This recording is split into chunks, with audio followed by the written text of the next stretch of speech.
नमस्कार. स्वामी समर्थ अनुभूती या चॅनलमध्ये आपलं मनापासून स्वागत आहे. श्री स्वामी समर्थ. स्वामी भक्त हो. आजचा अनुभव हा एका ताईंचा आहे. अतिशय सुंदर असा अनुभव आहे. या ताईंमध्ये त्या मनातून पूर्णपणे तुटलेल्या होत्या. पूर्ण त्यांचं मन खच्चीकरण झालेलं होतं. काय करावं काहीच कळत नव्हतं.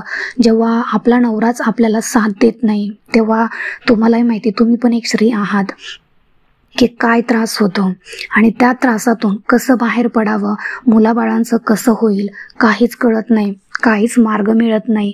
तेव्हा फक्त आणि फक्त आपल्याला आपल्या स्वामी महाराजांचा म्हणजेच ब्रह्मांड नायकाचा स्वामी सेवेचा मार्ग दिसतो आणि या स्वामी सेवेने खरंच आपल्या आयुष्याचं कल्याण झाल्याशिवाय राहत नाही. एवढे तितकंच खरं आहे. तर चला मग आपण अनुभवाला सुरुवात करूया. पण त्या अगोदर तुम्ही जर आपल्या चॅनलवर नवीन असाल तर आपल्या चॅनलला लाईक, शेअर आणि सबस्क्राईब करायला विसरू नका. जास्तीत जास्त लोकांपर्यंत आपले अनुभव शेअर करा, कारण त्या अनुभवातून तुम्हाला सुद्धा पुण्य भेटल्याशिवाय राहणार नाही. ते तितकंच खरं आहे. तर चला मग अनुभवाला आपण सुरुवात करूया. तर त्या ताई सांगतात की मी माझ्या आयुष्यात खरंच खूप चढ उतार झाले. कारण कुठे म्हणजे माझं नेमकं आयुष्यात चुकलं कुठं हेच मला कळत नव्हतं. कारण आज माझे आई वडीलही नाही आहेत माझ्यासोबत. सगळं काही जे आहेत ते फक्त आणि फक्त माझे स्वामी समर्थ महाराजच आहेत. आणि जे माझे एक मुलगा आणि मुलगी आहे तेच आहेत.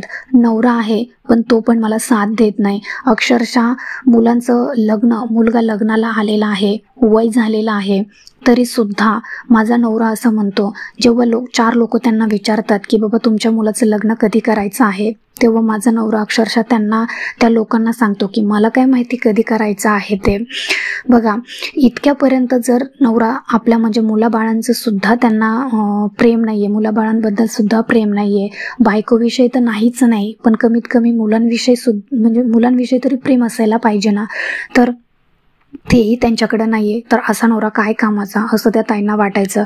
जेव्हा मी एकटी ह्या गोष्टींमध्ये लढत होते तेव्हा मला माहिती होतं की मी कोणकोणत्या गोष्टींना तोंड देतेय, समाज काय म्हणतो, नातेवाईक काय म्हणतात, किंवा आणखीन चार लोक काय म्हणतील, नावं ठेवतील. या हिशोबाने मी खरंच खूप सहन केलं. खूप सहन करत राहायची.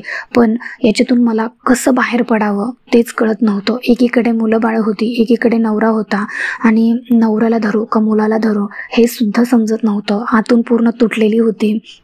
आणि आपलं गाराणं जेव्हा आपण दुसऱ्याला सांगतो, अर्थातच आपल्या नवऱ्याचं गाराणं किंवा आपल्या घरातले जे काही सुखदुःखाच्या गोष्टी असतात त्या जर आपण एखाद्याला सांगितल्या तर त्या समोरच्याला सुद्धा पचतील की नाही हे पण माहीत नसतं. कारण तुम्हाला माहिती आहे की आजच्या जगामध्ये लोक आपलं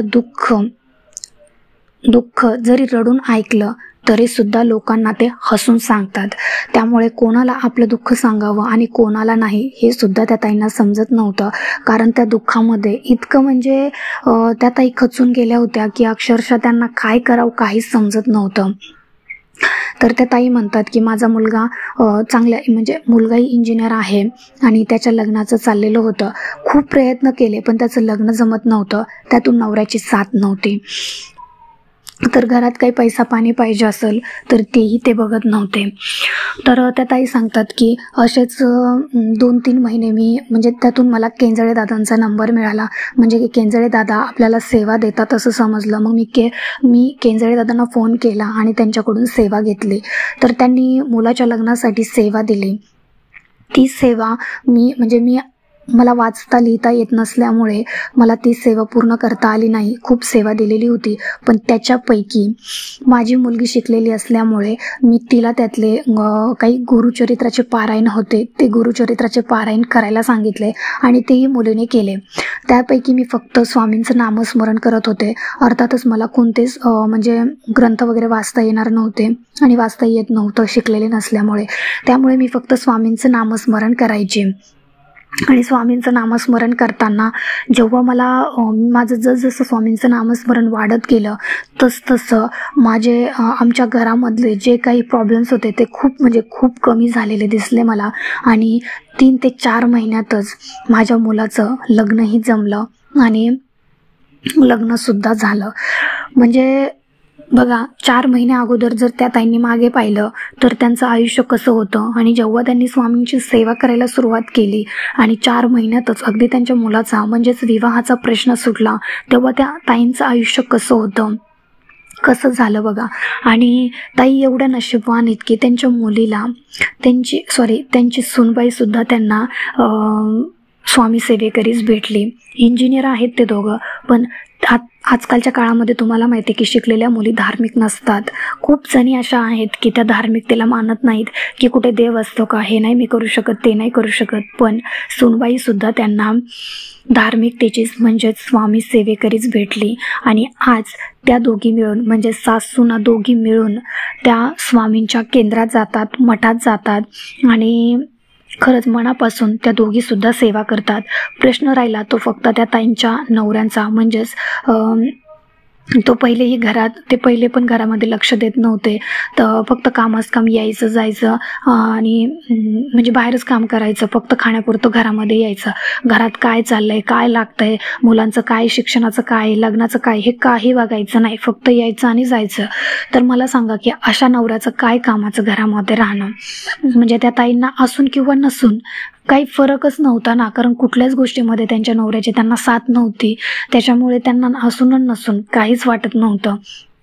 तर त्या ताई सांगतात की म्हणजे ते जर घरामध्ये बोलले तर त्यांना असं वाटायचं की मला घरात पैसा द्यावा लागेल, मला ही जबाबदारी घ्यावी लागेल, ती जबाबदारी घ्यावी लागेल. म्हणून ते कधी घरात डिस्कशनसुद्धा करायचे नाहीत, कुठल्या गोष्टीची चर्चा पण करायच्या नाहीत किंवा मुलांच्या लग्नाचं काय म्हणून हा सुद्धा विचार करायचे नाहीत. म्हणजे इतक्यापर्यंत अशा पण घरामध्ये व्यक्ती असतात. म्हणजे त्या ताई म्हणतात की स्वामींनी खूप चांगलं केलेलं आहे, खूप म्हणजे खूप चांगलं केलेलं आहे. तर म्हणजे सगळ्यात मोठा अनुभव म्हटलं तर माझ्या मुलाचं लग्न झालं. जे 4 लोक म्हणायचे की बाबा आता ह्या मुलाचं एवढं वय झालंय तरी पण तुम्ही म्हणजे लक्ष देत नाहीयेत का, लग्नाच्या बाबतीत काही विचार करत नाहीयेत का. ते नातेवाईक नावं ठेवायचे, समाज नावं ठेवायचा, पण तेच लोक आज म्हणतात की तुमच्या मुलाचं किती चांगलं झालं बघा. ही सत्य परिस्थिती आहे. तुमच्या पण म्हणजे प्रत्येक घराघरामध्ये हा प्रॉब्लेम चालतोच.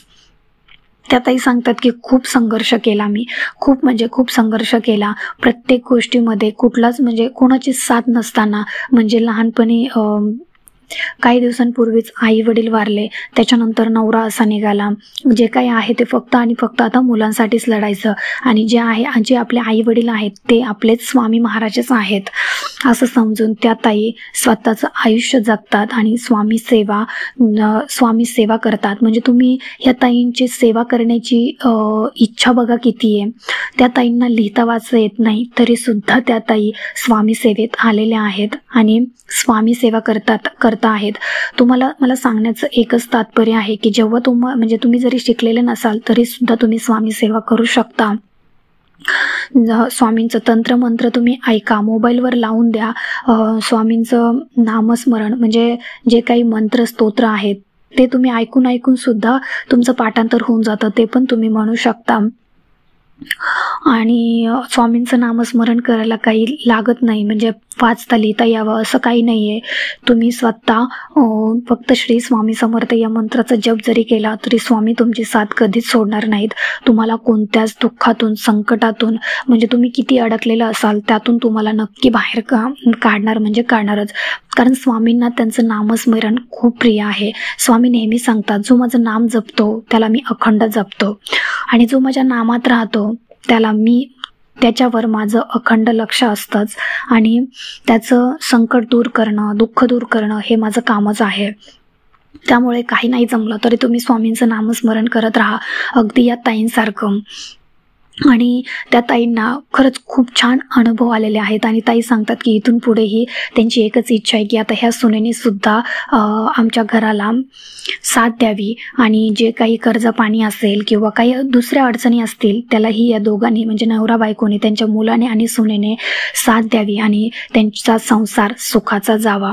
अर्थातच स्वामींची कृपा त्या ताईंवरती आहे, त्यांच्या घरावरती आहे, कुटुंबावरती आहे. तर त्यांचं कुटुंब, त्यांचा संसार सुरळीत चालल्याशिवाय राहणार नाही, त्यांचा संसार सुखाचा होणारच, यात काही शंका नाही आहे.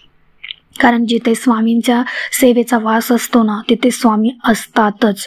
त्यामुळे कुठलंही दुःख येऊ द्या, कुठलंही संकट येऊ द्या, तुमच्यावर कसलीही परिस्थिती ओढवलेली येऊ द्या, कसलीही वाईट वेळ असू द्या, तुम्ही डगमगू नका. तुमचा वेळ वाया जाईल असं म्हणजे तुम्ही जी सेवा करताय ती वाया जाईल असं किंचित सुद्धा तुम्ही तुमच्या मनामध्ये आणू नका. स्वामी तुमच्या सोबत आहेत. तुम्ही अगदी श्री स्वामी समर्थ नाव घेताना त्या नावाचं सुद्धा स्वामी आपल्याला व्याजासकट परत करतात. त्यामुळे तुम्ही निस्वार्थीपणे स्वामींची सेवा करा आणि स्वामींवर सगळं सोपून द्या. कितीही वाईट वेळ असू द्या, फक्त स्वामींचं स्मरण करा, स्वामींना आठवा. पदोपदी स्वामी तुमच्या सोबत राहिल्याशिवाय राहणार नाहीत आणि त्या संकटातून, त्या दुःखातून तुम्ही अलगदपणे बाहेर पडाल. त्यातून तुम्हाला काही ना काहीतरी मार्ग मिळाल्याशिवाय राहणार नाही. फक्त तुम्ही स्वामींची सेवा सोडू नका, स्वामींचा मार्ग सोडू नका. स्वामी तुम्हाला आयुष्यभर जपणार, स्वामी तुमच्या सोबतच राहणार, यात काही शंका नाही आहे. कारण जो खरा स्वामी सेवेकरी असतो ना, तो कधीच म्हणजे स्वामींवरती शंका घेत नाही आणि स्वामींवरचा विश्वासही त्याचा कधी कमी होत नाही. तो स्वामींवरती निस्वार्थीपणे प्रेम करतो, स्वामींवरती प्रत्येक गोष्ट सोडून देतो. स्वामी जे काही आहे ते तुम्हीच करून घ्या. चांगलं केलं तर ते माझे कर्म म्हणावे लागतील आणि वाईट झालं तर तेही सुद्धा माझेच कर्म म्हणावे लागतील असं समजून तुम्ही सगळं स्वामींवरती सोपवून द्या.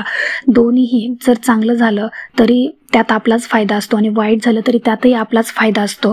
कारण पुढे जाऊन त्याच्यापेक्षाही काहीतरी वाईट घडणार असतं, म्हणून ते स्वामींनी त्या गोष्टीपासून आपल्याला वाचवलेलं असतं. दोन्हींमध्ये सुद्धा स्वामी आपलाच फायदा करतात, एवढं लक्षात ठेवा. तर ह्या ताईंचा अनुभव तुम्हाला कसा वाटला मला कमेंटमध्ये नक्की सांगा आणि असेच नवनवीन अनुभव ऐकण्यासाठी आपल्या चॅनलला सबस्क्राईब करायला विसरू नका. भेटूया अशाच एका नवीन व्हिडिओसोबत. श्री स्वामी समर्थ.